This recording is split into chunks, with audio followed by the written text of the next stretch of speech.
Hello everyone, welcome to the study concept. Madhya Pradesh के सामान्य ज्ञान की सीरीज में आपका बहुत बहुत स्वागत है। मध्य प्रदेश के ऊपर जैसे कि आपको मालूम है कि मैं लगातार वीडियो ला रहा हूं और ये उसी पर अगला वीडियो है जिसमें कि मध्य प्रदेश के स्थानीय स्वशासन और पंचायती राज के ऊपर मैं पूरी जानकारी इसमें दूंगा।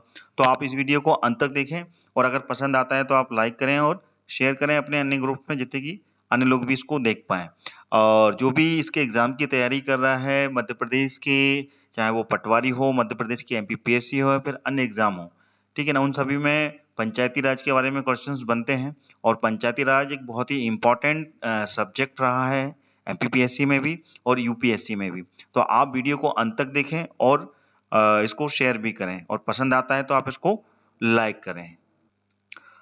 और अभी तक अगर मेरा स्टडी कॉन्सेप्ट चैनल आपने अगर सब्सक्राइब नहीं किया है तो आप इसको सब्सक्राइब कर लें, वो भी ऑल नोटिफिकेशंस के साथ में। बेल आइकन दिया होगा, बेल आइकन के साथ में ऑल नोटिफिकेशन आएगा, उसके साथ में आप क्लिक करके मेरे चैनल को सब्सक्राइब कर लें, जिससे कि आने वाले जितने भी वीडियोज हैं उनकी नोटिफिकेशन आपको लगातार मिलेंगे और आप सारे वीडियोज जो कि एग्जाम्स के लिए इंपॉर्टेंट हैं वो आपको मिल पाएंगे और सभी वीडियोज आप लगातार देख पाएंगे। आइए सबसे पहले समझते हैं पंचायती राज के बारे में, थोड़ा सा इंट्रोडक्शन ले लेते हैं इसमें। पंचायती राज क्योंकि काफी व्यापक सब्जेक्ट है, इसमें मध्य प्रदेश के स्थानीय शासन की पंचायती राज के बारे में मैंने इस वीडियो को बनाया है और मध्य प्रदेश का पंचायती राज इसमें कवर किया है। लेकिन उससे पहले पंचायती राज क्योंकि पूरे भारत में लागू है तो उसकी व्यवस्था के बारे में अपन जान लेते हैं। तो सबसे पहले 1957 में इसको स्थापित हुआ ये, और बलवंत राय मेहता समिति के अनुशंसा पर, ठीक है ना, सत्ता के विकेंद्रीकरण हेतु पंचायती राज की स्थापना की अनुशंसा की गई।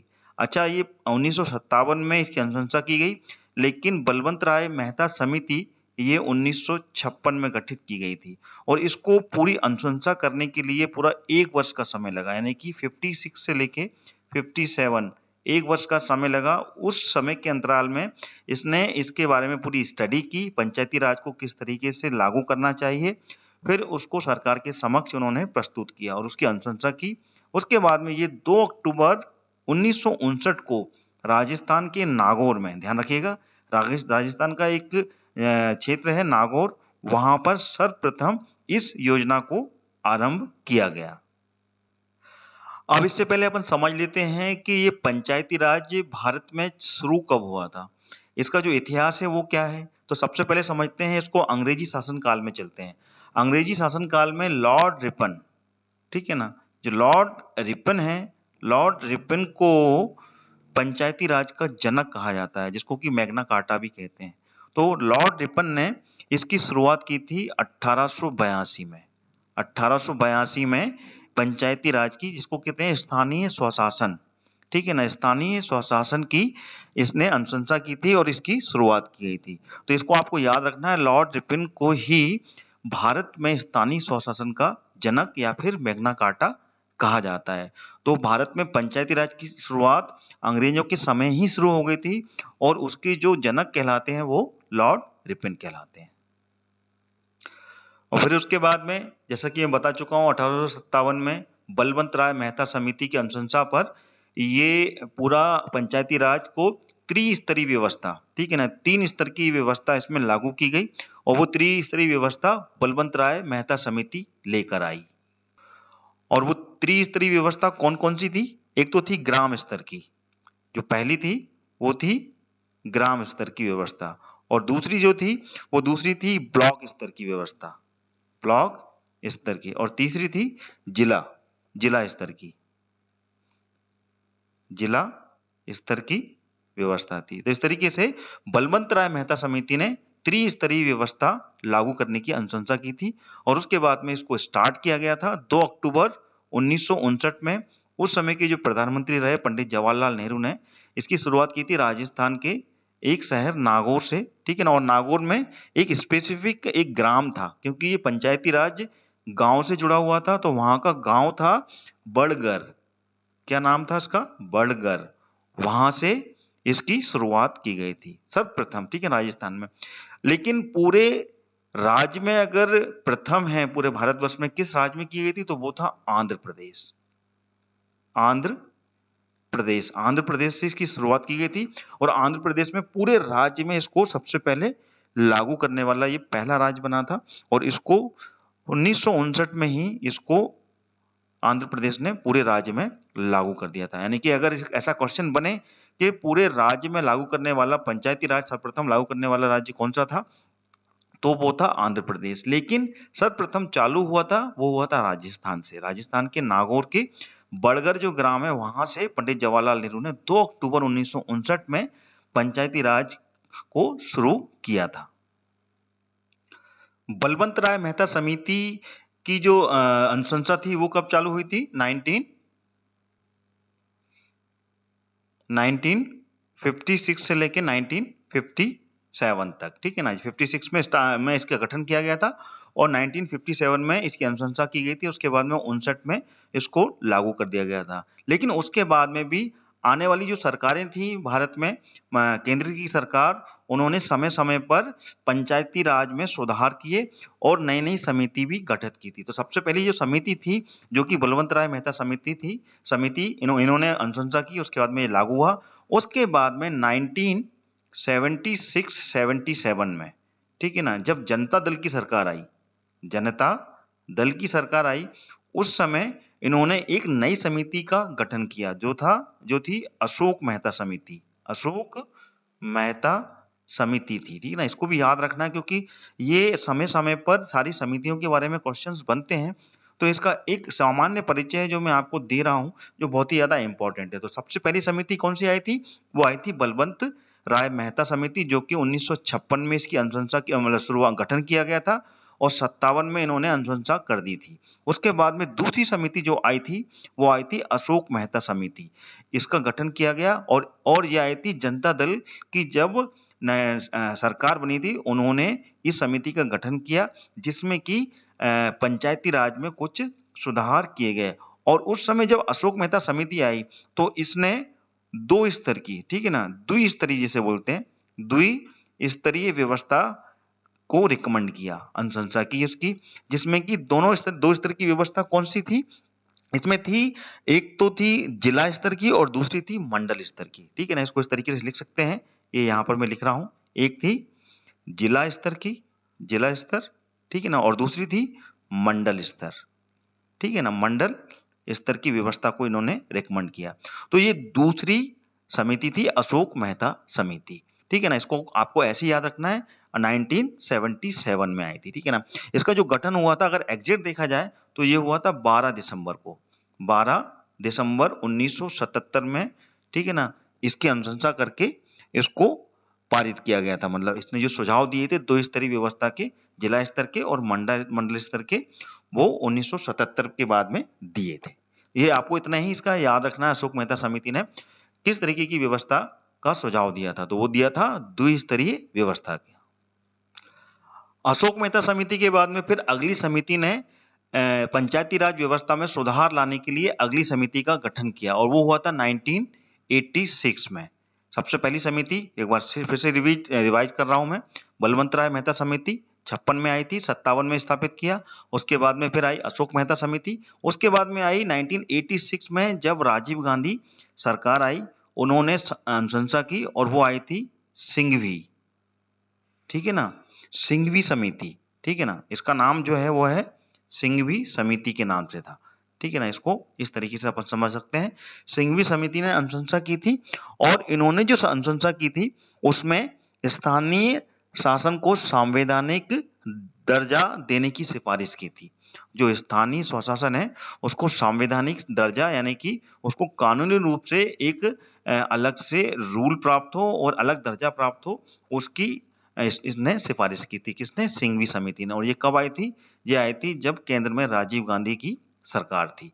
उसी के बाद में इन्हीं के समय में फिर 1988 में राजीव गांधी ने फिर एक और समिति का गठन किया था और वो था थोंगुड़ समिति, ठीक है ना।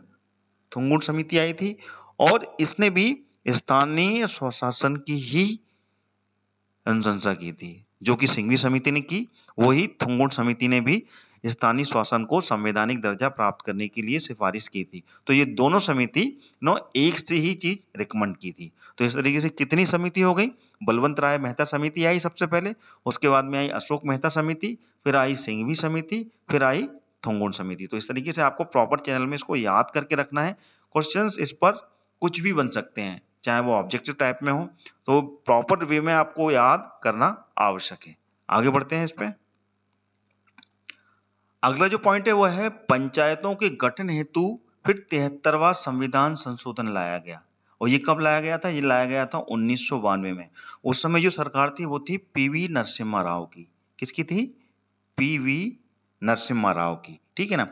इन्होंने ये संशोधन लाया, ठीक है ना। प्रधानमंत्री राजीव गांधी जब थे उस समय जो समिति आई, उसके बाद में फिर अगले प्रधानमंत्री बने थे पीवी नरसिम्हा राव 1991 में, ठीक है ना। तो उनके समय में ये संविधान संशोधन हुआ जिसको कहा 73वां संविधान संशोधन अधिनियम 1992, ठीक है ना। उस समय ये संशोधन करके इसको संवैधानिक जो दर्जा है ना वो प्राप्त हुआ, ठीक है ना। जो कि किसने? थोंगोन समिति ने। थोंगोन समिति और सिंघवी समिति ने जिस तरीके से अनुशंसा की थी, उस अनुशंसा के बाद में जब पीवी नरसिम्हा राव की सरकार आई, उन्होंने ये 73वां संविधान संशोधन करवाया और ये हुआ था 1992 में। कब? 24 अप्रैल 1993, ठीक है ना। इसका जो नाम दिया गया था, ये संविधान संशोधन 1992 कहलाया, लेकिन इसको लागू कब किया गया था? 24 अप्रैल 1993 में इसको लागू किया गया। संशोधन हुआ था 1992 में, लेकिन इसको पारित होने में समय लगा, ठीक है ना। उसके बाद में इसको लागू किया गया 1993 में। लेकिन इन्होंने राज्य सरकारों के बारे में लिया जाए तो राज्य सरकार ने संशोधन अधिनियम के अनुसार पंचायती राज अधिनियम 24 अप्रैल 1994 तक बना दिया गया था, ठीक है ना इसको, क्योंकि ये केंद्र सरकार ने इसको लागू किया, लेकिन सभी राज्यों में पहुंचने तक इसको समय लगा और उसके बाद में ये 24 अप्रैल 1994 तक इसको सभी राज्य में लागू कर दिया गया था। पूरा एक वर्ष के अंदर में सभी राज्यों में इसको लागू किया गया था। अब थोड़ा सा आइडिया ले लेते हैं 73वां संविधान संशोधन अधिनियम के बारे में। ये है क्या एक्चुअली? अच्छा, ये 73वां संविधान संशोधन अधिनियम जो है, इसको संविधान के 9वें भाग में रखा गया है, ठीक है ना। कौन सा? 9वां भाग। ये आपको ध्यान रखना है, 9वें भाग में इसको रखा गया है। और साथ में इसको अनुसूची कौन सी है इसकी? इसकी अनुसूची है, अनुसूची कौन सी है इसकी? ये है 11वीं अनुसूची। एक नई अनुसूची बनाई गई इसके लिए, ठीक है ना। 10 अनुसूची थी इससे पहले जब 73वां संविधान संशोधन हुआ, देन उसके बाद में इसको 11वीं अनुसूची में पंचायती राज को रखा गया और 9वें भाग में, ठीक है ना, संविधान के 9वें भाग में इसको रखा गया। और अनुच्छेद कौन सा था इसका? किस अनुच्छेद में लिया गया इसको? ये अनुच्छेद था 243वां, 243, 243वें अनुच्छेद में 9वें भाग में। और अनुसूची कौन सी थी? 11वीं अनुसूची। ये आपको ध्यान रखना है, ये क्वेश्चन इस पे बनते हैं। 9वां भाग, 243वां अनुच्छेद और अनुसूची 11वीं में इसको रखा गया, जो कि 73वां संविधान संशोधन 1992 था, जिसको लागू किया गया 24 अप्रैल 1993। अब चलते हैं अपन मध्य प्रदेश की पंचायती राज के ऊपर। पहले तो मैंने इसका पूरा इंट्रोडक्शन आपको बता दिया। मध्य प्रदेश का जो पंचायती राज है, इसमें राज्य का पुनर्गठन वर्ष 1956, राज्य का पुनर्गठन किया गया था 1956 में। कब किया गया था? 1 नवंबर 1956 में मध्य प्रदेश का पुनर्गठन किया गया था। उसके पश्चात में बलवंत राय मेहता समिति की सिफारिशों के आधार पर मध्य प्रदेश में पंचायती राज को व्यवस्थित व क्रमिक रूप देने के लिए मध्य प्रदेश पंचायती अधिनियम 1962 बनाया गया, ठीक है ना। ये आपको ध्यान रखना है। क्या था इसका नाम? मध्य प्रदेश पंचायत अधिनियम 1962 बनाया गया। कब बनाया गया? जब बलवंत राय मेहता समिति की सिफारिश लागू कर दी गई थी। कब की गई थी? 1959 में। पंडित जवाहरलाल नेहरू ने राजस्थान के नागौर से इसकी स्थापना की थी, इसकी शुरुआत की। उसके बाद में मध्य प्रदेश में इसको मध्य प्रदेश पंचायत अधिनियम 1962 बनाया गया।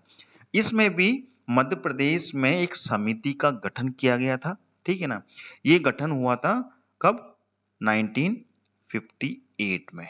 1958 में इसका गठन किया गया और उस समिति का नाम क्या था? वो था काशी प्रसाद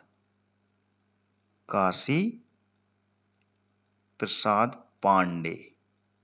समिति का गठन किया गया, मध्य प्रदेश सरकार ने इसका गठन किया। उसके बाद में काशी प्रसाद पांडे की जो समिति थी, इन्होंने बलवंत राय मेहता समिति की जो अनुशंसा थी, ठीक है ना, उसी को इन्होंने फॉलो किया और उसी की प्रणाली को का अनुसरण करते हुए त्रिस्तरीय व्यवस्था मध्य प्रदेश में लागू की। और वो कब बनी? वो लागू हुई थी 1962 में, ठीक है ना, आपको इतना याद रखना। और ये काशी प्रसाद पांडे की जो समिति थी, ये पूरी 15 सदस्यों की टीम थी, ठीक है ना, ये इसमें 15 सदस्य थे, 15 सदस्यों की ये पूरी टीम थी।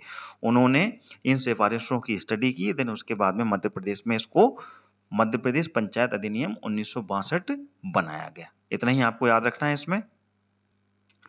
आइए अब चलते हैं मध्य प्रदेश पंचायती राज विधेयक 1993। जो 93 जो संशोधन हुआ था, वो हुआ था 73वां संशोधन जब किया गया, ठीक है ना, उसके बारे में समझ लेते हैं। उसके अंतर्गत पंचायती राज लागू करने वाला मध्य प्रदेश क्या था? देश का पहला राज्य था, यहाँ पे कि सबसे पहले 73वें संविधान संशोधन के बाद में पंचायती राज को यहाँ पर लागू किया गया था। अच्छा, ये कब लागू हुआ था? ये हुआ था लागू 20 अगस्त 1994, 20 अगस्त 1994 को इसको मध्य प्रदेश में लागू कर दिया गया था। आपको इतना याद रखना है, पूरे भारतवर्ष में मध्य प्रदेश ही वो पहला राज्य था जिसने की 73वें संशोधन के बाद में, ठीक है ना, जो 73वां संशोधन था जिसमें कि जिसको कि 11वीं अनुसूची में रखा गया था, 243वां अनुच्छेद था, ठीक है ना, और 9वें भाग में इसको रखा गया था। उसके बाद में इसको मध्य प्रदेश में सबसे पहले लागू किया गया था। कब किया गया था? 20 अगस्त 1994 को। अगला पॉइंट, नवीन पंचायती राज अधिनियम 30 दिसंबर 1993 को विधानसभा में पारित हुआ, ठीक है ना, ये पारित हुआ था, इसको आपको इतना याद रखना, ये पारित किया गया था 30 दिसंबर 1993 में, लेकिन लागू जो हुआ था 20 अगस्त को ही, 20 अगस्त 1994 को इसको लागू किया गया था। ये विधानसभा में पारित होने की डेट है, ये 30 दिसंबर 1993, ठीक है, इसको आपको ऐसे ही याद रखना है। अगला पॉइंट, मध्य प्रदेश में पंचायतों को सौंपे गए अधिकार, कर्तव्य, शक्तियां, उत्तरदायित्व अन्य किसी राज्यों की तुलना में बहुत अधिक हैं। इतना आपको समझना है, जितने भी राज्य हैं उससे ज्यादा मध्य प्रदेश की जो पंचायत हैं उनको अधिकार सबसे ज्यादा मध्य प्रदेश सरकार ने सौंपे हैं। आइए अब समझते हैं पंचायती राज अधिनियम की विशेषताएं क्या है, ठीक है ना, मध्य प्रदेश का पूरा है, ये मध्य प्रदेश के बारे में पूरी जानकारी दे रहा हूं, तो मध्य प्रदेश के अकॉर्डिंगली अपन इसको समझते हैं। ग्राम पंचायत की स्थापना, 73वें संशोधन में ग्राम पंचायतों का गठन के लिए ग्राम समूहों और ग्राम के रूप में अधिसूचित करने का प्रावधान है, ठीक है ना। जब 73वां संशोधन हुआ, देन उसके बाद में ग्राम पंचायत के गठन के लिए क्या ग्राम समूहों और ग्राम के रूप में इसको अधिसूचित करना, इसका प्रावधान है, इतना आपको समझना है। अगला जो पॉइंट है विशेषताओं में, वो है पंचायतों का निर्वाचन क्षेत्र में विभाजन करना, ठीक है ना। विधेयक में पंचायतों को 3 स्तर के निर्वाचन क्षेत्र में इसको विभाजित किया गया, क्या? ग्राम पंचायत, जनपद पंचायत और जिला पंचायत। ये पंचायत हैं जिसको कि 3 भागों में इसको विभाजित किया गया है, ग्राम पंचायत, जनपद पंचायत और जिला पंचायत। आइए अब एक एक करके जो 3 भागों में विभाजित किया गया है, ग्राम पंचायत, जनपद पंचायत और जिला पंचायत, उसके बारे में इसमें पूरी जानकारी आगे हासिल करते हैं। तो ग्राम पंचायत में जो पहला पॉइंट है, इसमें क्या है? सबसे पहले 1000 तक की आबादी वाले, ठीक है ना, ग्राम पंचायत की जो वो है विभाजन किया गया और ग्राम पंचायत कैसे एस्टेब्लिश होती है उसके बारे में जानकारी है। 1000 तक की आबादी वाले ग्राम पंचायत में कम से कम 10 वार्ड होंगे, ये उसकी विशेषता है, उसके बारे में पूरा प्रारूप है। यानी कि जो ग्राम पंचायत होगी उसकी कंडीशंस क्या होंगी, ये इसमें जानकारी है। यानी कि 1000 तक की आबादी वाले जो ग्राम पंचायत होगी उसमें कम से कम 10 वार्ड होने चाहिए, ठीक है ना, 1 2 3 इस तरीके से पूरे 10 वार्ड इस ग्राम पंचायत में होना चाहिए, जिसमें की आबादी कितनी? 1000 तक की होनी चाहिए। और अगला जो पॉइंट है वो है ग्राम पंचायत में अगर 1000 से अधिक जनसंख्या वाले कोई ग्राम है, ठीक है ना, तो वहां पर जो वार्ड होंगे वो कितने होंगे? 20 होंगे। यहाँ पे 1000 तक की होगी, वहां पे 10 वार्ड होंगे वहां पे, और यहाँ पे 1000 से अधिक की जनसंख्या वाले होंगे, उन ग्रामों में जो वार्ड की संख्या होगी वो 20 होगी। अगला पॉइंट, इन सभी वार्डों में जनसंख्या सामान्यतः एक जैसी ही होगी, ठीक है ना, सभी वार्ड में इक्वल तरीके से इसको डिवाइड किया जाएगा। वर्तमान में मध्य प्रदेश में कितनी ग्राम पंचायत कार्य कर रही हैं, ये आप बहुत ही इंपॉर्टेंट है, वो है 23,006, ठीक है ना, 23,006 ग्राम पंचायत मध्य प्रदेश में अभी कार्य कर रही है। बहुत ही ज्यादा इंपॉर्टेंट है आपको, क्योंकि ये क्वेश्चन बार बार बनते हैं, आईएमपी है ये। कितनी पंचायतें पूरे मध्य प्रदेश में? 23,006 ग्राम पंचायत अभी पूरे मध्य प्रदेश में काम कर रही हैं। अब समझ लेते हैं जनपद पंचायत, ठीक है ना, प्रत्येक 5,000 आबादी के लिए एक निर्वाचन क्षेत्र इसमें होगा। किसके लिए? जनपद पंचायत के लिए। अगला जो पॉइंट है वो है, लेकिन इसमें जब जो जनसंख्या है उसमें क्या 50,000 से कम जनसंख्या वाले खंडों में, यहाँ पे की जनसंख्या 50,000 से कम है, वहां पर कितने? 10 निर्वाचन क्षेत्र होंगे। यानी कि जो जो क्षेत्र होंगे इलेक्शन के, वो कितने होंगे? 10, यानी कि 10 कैंडिडेट यहाँ पर खड़े होंगे, यहाँ पे की जनसंख्या 50,000 से कम है निर्वाचन क्षेत्र।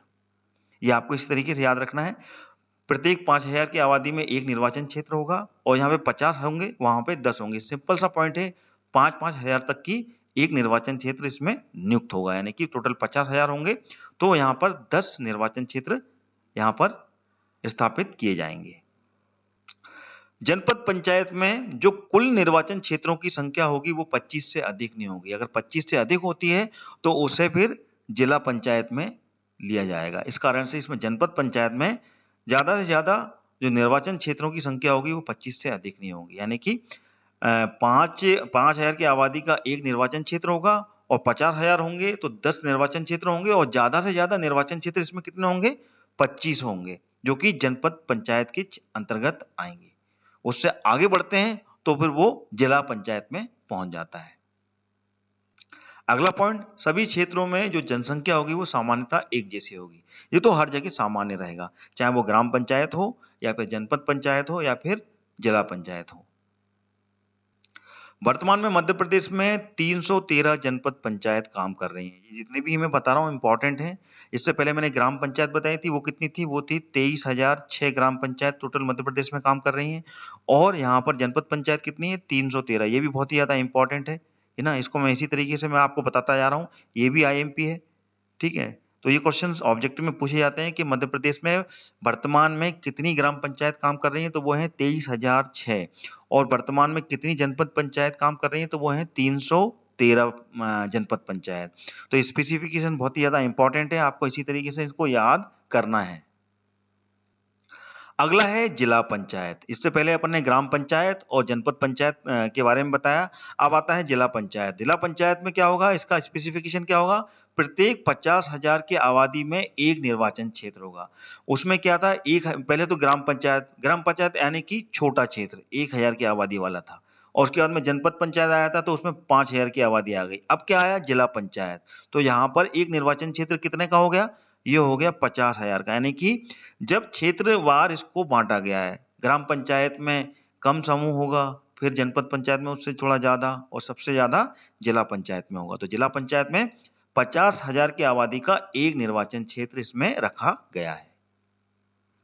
इसी तरीके से यहाँ पे जनसंख्या को डिवाइड किया गया है। 5 लाख तक की जो जनसंख्या होगी वहां पर 10 निर्वाचन क्षेत्र होंगे। जिस तरीके से ग्राम पंचायत में और जनपद पंचायत में डिवाइड किया गया है जनसंख्या की आबादी के अनुसार, वैसे ही यहाँ पर भी निर्वाचन क्षेत्र उस तरीके से डिवाइड किए गए हैं।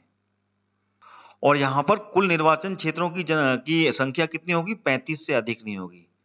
इसमें सिर्फ 35। जो ग्राम पंचायत थे वो कितनी थी? वो 20 तक पहुंचे थे, ठीक है ना। उसके बाद में जनपद पंचायत वो कहां तक पहुंच गई थी, ठीक है ना, वो देख लेते हैं वो कितनी थी वहां तक जनपद पंचायत। वो 25 तक थी यहाँ पर, ठीक है ना, 25 से अधिक नहीं थी जनपद पंचायत। देन उसके बाद में अब जो आई वो आई 25 तक, ठीक है ना।